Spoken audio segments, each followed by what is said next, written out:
what's your best advice to early stage business leaders to get the most out of the coaches that they work with? I think you have to be curious. Yeah, I think you have to know that the answer. You have to know that the answer is out there, and know that you probably don't have all the expertise to get to the answer. But somebody does. But someone does.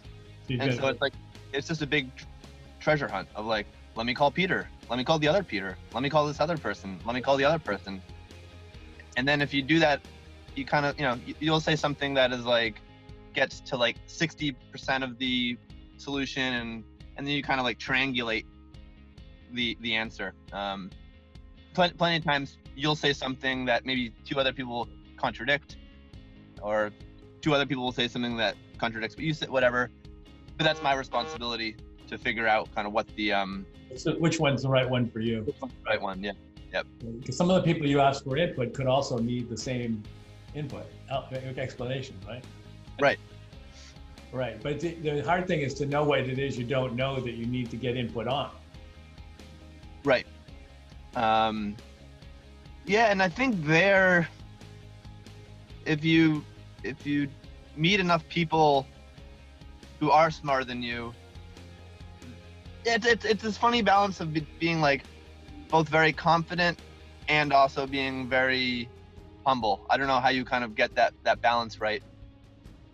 You have to know what you don't know, but you also have to know when to ignore. I mean, if I don't want to just focus group the leadership of the company of well, I don't want to make any decisions myself. I'll just ask Peter what to do for every, Right. No, you own it. You own it.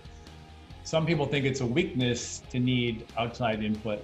You see it as a strength, obviously, and you've gotten good at figuring out what you don't know and going out and getting expert help from those who do know what you need to know that you don't. Yeah, and it's almost like this vicious, or not vicious cycle. It's like a positive cycle. If I talk to someone like you or Peter Bloom or whoever, and you ask questions, you provide some guidance, and then I'm all right, I think I understand what you're saying, and then you check back in 3 months later, and it's so how'd you do? What's going on? And if I just blew off all of your advice and didn't do any of it, and I was in the same position, I think eventually you'd probably be Pete's a nice guy, but I don't think he stands a chance. That's right. That's right. But if you do it enough, you're you know what?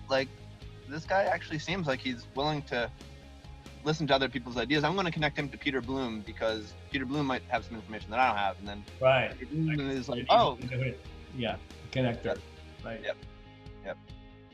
That's basically in the it's basically a maven, right? I see what you need. I know someone who knows it. Connect the two of you. Excellent. Exactly. Well, congratulations on your success, and look forward to staying in touch and keeping in touch.